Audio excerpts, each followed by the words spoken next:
Welcome to my channel. Subscribe, listen, and enjoy my stories every day. The morning sun streams through the office windows, casting long shadows across the cluttered desk. I pause outside, the congratulatory bouquet in my hands, heart swelling with pride. It's been 30 years since Sarah first stepped into the lecture hall, a vibrant force in the world of academia. Today, I want to celebrate her dedication, her passion. Little do I know, this anniversary will mark the end of everything I thought I knew. I knock gently on the door, a familiar rhythm that usually elicits a warm smile from her. Sarah. I call, my voice steady despite the sudden flutter in my stomach. No answer. Just the faint hum of the air conditioning. With a quick glance at the clock, 10 minutes past our scheduled celebration, I push the door open. The hinges creak, and I step inside, bouquet raised like a peace offering. The moment I enter, my world shatters. There she is, my wife, perched on the edge of her desk, a position I've seen her take countless times while lecturing. But this time, she's not alone. A student, barely more than a boy, kneels before her, lips pressed against her. My breath catches in my throat, the bouquet slipping from my fingers and crashing to the floor in a flurry of petals. The sound echoes in the suffocating silence. Sarah. I manage to choke out, shock coursing through me like ice water. She jerks, eyes widening in horror as she pushes the boy away, scrambling to fix her blouse. John. I cut her off, disbelief and anger swirling inside me. I think I've seen enough. The boy bolts for the door, almost tripping over himself in his haste. I can't even look at him, my focus is entirely on Sarah, who now stands behind her desk, her hands trembling slightly. John, please, she says, her voice shaky. Let me explain. Explain? Explain what?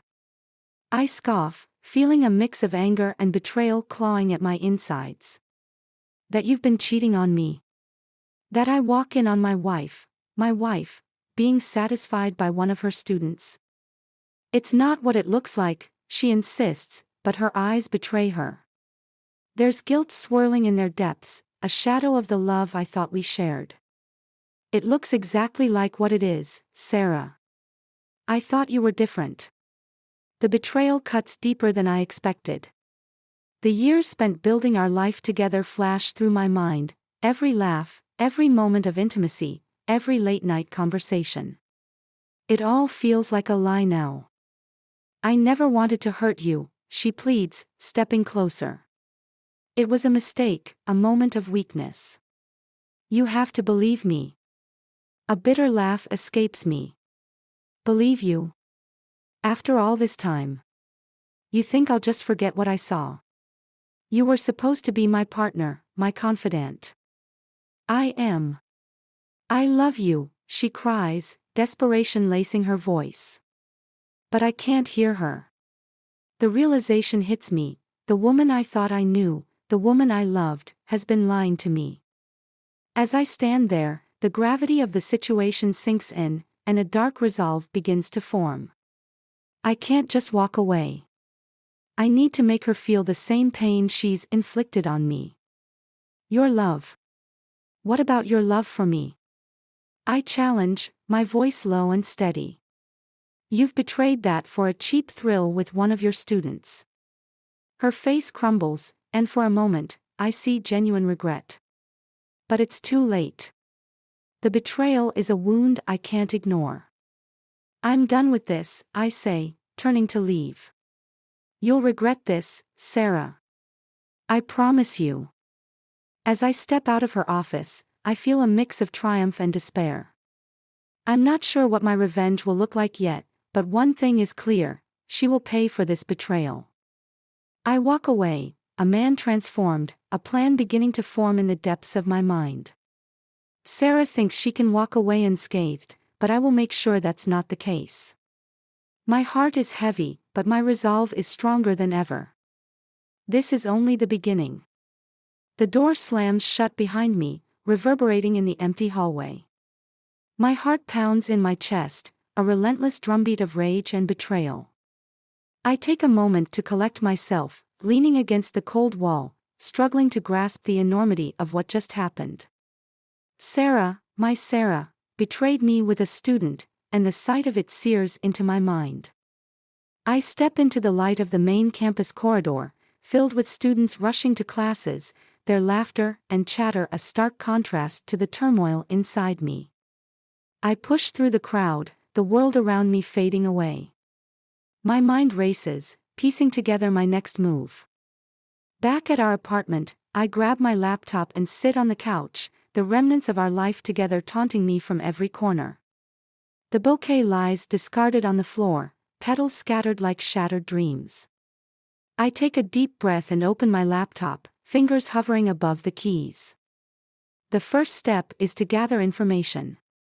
I know Sarah's students well enough, her office hours, her classes, the extracurricular activities she supervises. I pull up the university's website and start digging. "Hey, John." A familiar voice cuts through my concentration. It's Mark, one of my old friends from college, his tall frame filling the doorway. He plops down on the couch beside me, his eyes scanning the screen. "Working on a new project?" "Something like that," I reply, my voice tight. "I don't want to share my pain yet." Mark raises an eyebrow, sensing my mood. "You okay? You look like you've seen a ghost." "Just dealing with some personal issues," I mutter, clicking through Sarah's recent class schedules. "Personal issues? That sounds ominous." He nudges me playfully. "You know I'm always here if you need to talk, right?" I nod, forcing a smile, but my mind is elsewhere. "The student, what was his name?" "I can't remember, but I know I need to find out who he is and what he means to Sarah." I search through the student directory, my stomach knotting tighter with every click. "Hey, if you want to vent, I'm all ears," Mark presses, shifting closer. I hesitate, torn between my desire to confide in him and the need to keep my plans hidden. "It's just Sarah's been acting strange lately. I think she might be hiding something." Mark frowns, his expression serious. "You think she's cheating?" "I don't know," I reply, the anger bubbling back to the surface. "But I just walked in on her with a student." Mark's eyes widen. "Whoa. Are you serious? What did you do?" "I left. I need to figure out what to do next. This isn't just going to blow over." I can feel the adrenaline surging through me as the full weight of my decision settles in. I want to make her pay for this. Man, that's tough. But revenge? That's a slippery slope, he warns, concern etched across his face. "Maybe so," I say, my jaw clenching. "But she needs to understand the consequences of her actions. I'm not going to just sit back and let her walk away unscathed." Mark shakes his head, a hint of sympathy in his eyes. "Just be careful, okay? You don't want to do something you'll regret." "Trust me, I've thought this through," I reply, dismissing his concerns. "I'm not going to make any rash decisions. But I will find out who this student is and what else she's been hiding." As Mark leaves, I dive back into my research. The name comes to me, Evan. I remember Sarah mentioning a particularly bright student who had been asking her for extra help. I pull up her recent class lists, scanning for names. There he is, right at the top of her freshman seminar. "Evan Mitchell," I mutter to myself. I jot down his contact details and decide I need to reach out. This kid may hold the key to unraveling everything. Later that evening, I craft a message to Evan. "Hi Evan, this is John. I'm Sarah's husband. I need to speak with you about a personal matter regarding her. Can we meet?" I hit send, a rush of adrenaline surging through me. The ball is rolling now, and I can't stop it. As I close my laptop, the weight of my decision settles over me. I'm standing on the precipice of something dark, and I can feel the thrill of revenge creeping into my veins. Sarah thinks she can betray me without consequences, but I'm going to show her just how wrong she is. The next few days pass in a blur of anticipation. I check my phone constantly, waiting for Evan to respond. When the notification finally pops up, my heart races. Sure, let's meet. When and where? I respond quickly, arranging to meet at a cafe near campus. The tension builds as I prepare to confront him, to dig deeper into this betrayal. I can already feel the pieces of my revenge plan starting to take shape. The night before our meeting, I can't sleep, replaying the scene from Sarah's office in my mind. The shock of her betrayal still stings, but now it fuels my determination. Tomorrow, I will confront Evan, and from there, I will craft a plan that will make Sarah wish she had never crossed me. With that thought, I finally close my eyes, the thrill of the hunt coursing through me. Tomorrow will change everything. The next day, I wake up with a jolt, the reality of my situation crashing down on me like a tidal wave. The sun streams through the window, illuminating the mess of my life. I glance at the clock, only a few hours until I meet Evan. A mix of excitement and dread churns in my stomach as I prepare for what's to come. I dress quickly, the crispness of my shirt contrasting sharply with the turmoil inside me. As I make my way to the cafe, the streets buzz with life, but I feel detached from it all, like a ghost wandering through a world that no longer belongs to me. The cafe is packed when I arrive, the aroma of freshly brewed coffee filling the air. I spot Evan seated in a corner booth, his youthful face a mix of curiosity and nervousness. He's just a kid, maybe 20, but the sight of him sends a wave of anger crashing over me. He's the one who's crossed the line, who's tainted my marriage. Evan. I approach, my voice steady despite the turmoil inside. Yeah, that's me, he replies, his eyes darting around as if searching for an escape. Mind if I join you?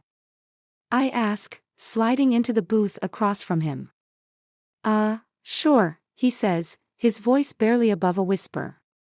I study him for a moment, the way he fidgets with his hands, the flush on his cheeks. You know why I wanted to meet, right? He gulps, the color draining from his face. I think so. Let's not dance around it. You were with my wife. My words cut through the noise of the cafe, and several nearby patrons glance over. I don't care.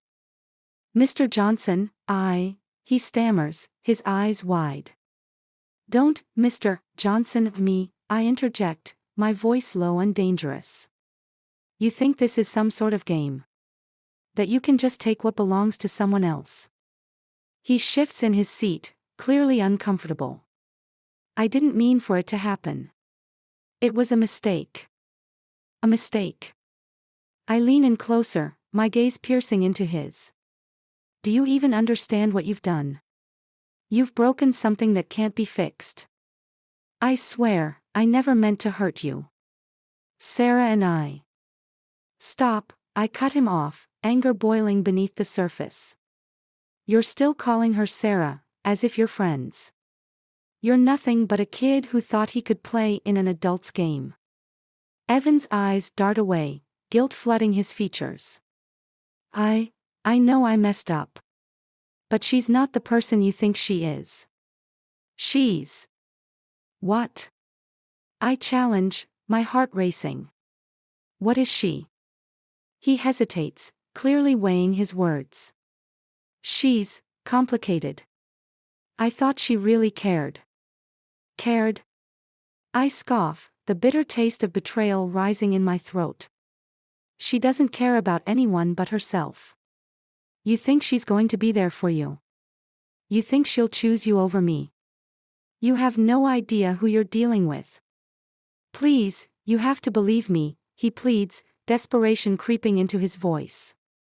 I didn't want to get involved. It just happened. Get involved? You didn't just get involved. You were with her. You knew what you were doing. My voice rises, drawing more attention. You've played a part in ruining my life. I'm really sorry, he says, his voice shaking. I'll do whatever it takes to make it right. Make it right? I lean back, crossing my arms. What makes you think you can just walk away from this? He looks down, ashamed, and I feel a fleeting moment of sympathy. But it vanishes quickly, replaced by my desire for retribution. You want to make it right? Here's what you're going to do. You're going to end it. Today. You're going to tell Sarah that it's over, that you realize what you did was wrong. Evan's eyes widen in disbelief. You can't be serious. I am dead serious, I say, my voice ice cold. You're going to call her and end this. If you don't, I'll make sure everyone knows what you two did. The school, her colleagues, everyone. You think your precious academic future will survive this? He stares at me, the realization sinking in. You wouldn't. Try me. I lean forward, my face inches from his. You have 24 hours. After that, I'll take matters into my own hands. Consider this your only warning. Evan looks pale, his hands trembling slightly. I'll do it. I promise. I nod, satisfied for now, but the feeling is fleeting. As I leave the cafe, I glance back to see him still sitting there, face buried in his hands. It's a small victory, but it's not enough. I need to ensure that Sarah feels the weight of her betrayal, and Evan's compliance is just the first step in my plan. The drive home feels like a blur, my thoughts racing as I replay the confrontation in my mind. I'm not done yet. I want to make Sarah understand the depths of her mistakes, to make her feel the pain she's caused. That night, I sit alone in the dark, consumed by the need for revenge. I pull out my phone, scrolling through my contacts until I find Sarah's. A part of me hesitates, but the fire in my gut urges me to act. With a deep breath, I send her a message, we need to talk. Tonight. As I hit send, a smile creeps across my face. The real game is just beginning, and I won't stop until I've turned the tables. Sarah will soon realize that the consequences of her actions extend far beyond her wildest imagination. The clock ticks mercilessly as the evening sun dips below the horizon, casting long shadows across our once shared home. I sit alone in the living room, the weight of my decisions pressing down on me. The message I sent Sarah hangs in the air like a storm cloud, heavy with unspoken truths and impending confrontation. Tonight is the night everything changes. My phone buzzes, breaking the silence. It's Evan. He's kept his promise, he's ended things with Sarah. Relief washes over me, but it's fleeting. My mind is already racing ahead, planning the next steps of my revenge. Betrayal cuts deep, and I intend to make Sarah and Evan feel every ounce of the pain they've inflicted on me. The doorbell rings, jolting me from my thoughts. I approach cautiously, the bouquet from earlier now wilted and forgotten on the hallway table. I take a deep breath and open the door to find Sarah standing there, her eyes red from crying. We need to talk, I say, my voice cold and steady. There's no warmth left between us, only the sharp sting of betrayal. She steps inside, her heels clicking against the hardwood floor. John, please. Let me explain everything. I shake my head, pushing past her to sit on the couch. There's nothing left to explain. You chose him over me. Over our life together. Tears well up in her eyes, but I remain unmoved. I trusted you, Sarah. 30 years. And you threw it all away for a fleeting moment with a student. She reaches out, desperation etched on her face. It wasn't just a moment. I was unhappy, and Evan made me feel alive again. I laugh bitterly. Unhappy. After 30 years. Maybe you should have talked to me instead of seeking solace in his arms. Her sobs grow louder, but I don't offer any comfort. Instead, I stand up, the decision solidifying in my mind. This is the end, Sarah. I'm done. As I turn to leave, a thought strikes me: this isn't enough. They need to feel the consequences of their actions fully. My mind races through possible avenues of retribution, each more insidious than the last. Later that night, I begin executing my plan. My first target is the university's administration. I compile evidence of Sarah's affair, meticulously documenting every interaction between her and Evan.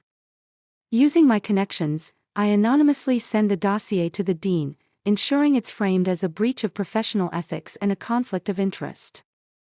The next morning, chaos erupts on campus. Rumors spread like wildfire, tarnishing Sarah's reputation overnight. She's called into a disciplinary meeting, her career teetering on the brink of ruin. But I'm not done yet. I reach out to Evan once more, this time under the guise of support. I know this is tough, but you need to protect your future. Let me help you. He looks at me with a mixture of gratitude and fear. I don't know what to do anymore, John. I offer a sinister smile. There are ways to ensure you both suffer the consequences you deserve. Evan hesitates, but the pressure is too much. He agrees to meet me at a secluded park later that night, unaware of the trap I've set. As darkness blankets the city, I make my way to the park, the cold air biting at my skin. The path is dimly lit, shadows dancing ominously around me. I spot Evan sitting on a bench, his posture slumped and defeated. "Thanks for meeting me," I say, taking a seat beside him. He looks up, wary. "What do you want, John?" I lean in close, my voice a deadly whisper. "I want you to understand the gravity of what you've done.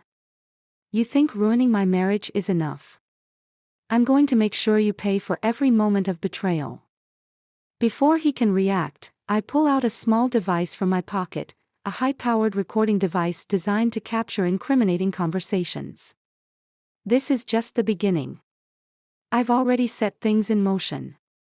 Your academic career is in shambles, and soon, your personal life will follow suit. Evan's eyes widen in terror. "What are you talking about?" I press a button, activating the device. "I've recorded everything. The texts, the meetings, your conversations. I'm going to expose it all, not just to the university, but to everyone you know. Your family, your friends, everyone will see you for the manipulative traitor you are." He tries to back away, but I stand up, towering over him. "You think you can just walk away from this? No, Evan. You're going to suffer the same humiliation and shame that I'm feeling right now." In a swift motion, I shove him into a nearby pond, the cold water enveloping him. He splutters and thrashes, but I hold him firmly, ensuring he understands the depth of my rage. This is what it feels like to lose everything. To be betrayed by someone you trust. Finally releasing him, Evan gasps for air, his face pale and eyes wide with fear. "Please, John. I'm sorry." I watch him struggle, a twisted sense of satisfaction settling over me. Sorry doesn't cut it. You need to live with the consequences. As I walk away, leaving Evan to his despair, I feel a dark sense of closure. But there's one final step I must take to ensure Sarah fully comprehends the extent of her betrayal. That night, I access the university's secure network, exploiting my insider knowledge to plant false evidence implicating Sarah in academic dishonesty and misconduct. Within hours, whispers of her involvement in unethical practices begin to circulate, further tarnishing her already damaged reputation. The culmination of my efforts becomes apparent when Sarah is forced to resign from her position, her career in ruins. Our divorce is finalized swiftly, the bitterness between us palpable. We never speak again, each consumed by our own hatred and resentment. Weeks later, I receive an anonymous letter. It's from Sarah, a final act of defiance. You think you've won, John, but you're just as lost as I am. May you find peace in your darkness. I read it, a sense of emptiness washing over me.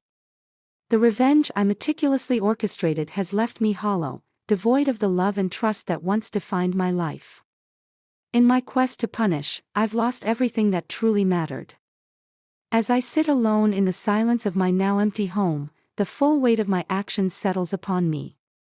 The cycle of betrayal and retribution has consumed us both, leaving nothing but ashes in its wake. The surprise twist of our mutual destruction serves as a stark reminder that vengeance, no matter how meticulously planned, ultimately leads to mutual devastation. In the end, the only truth remains: betrayal breeds nothing but ruin, and in my relentless pursuit of retribution, I've destroyed the very essence of what I once cherished. Our lives, intertwined by love and tainted by deceit, part forever, each of us left to navigate the darkness we helped create.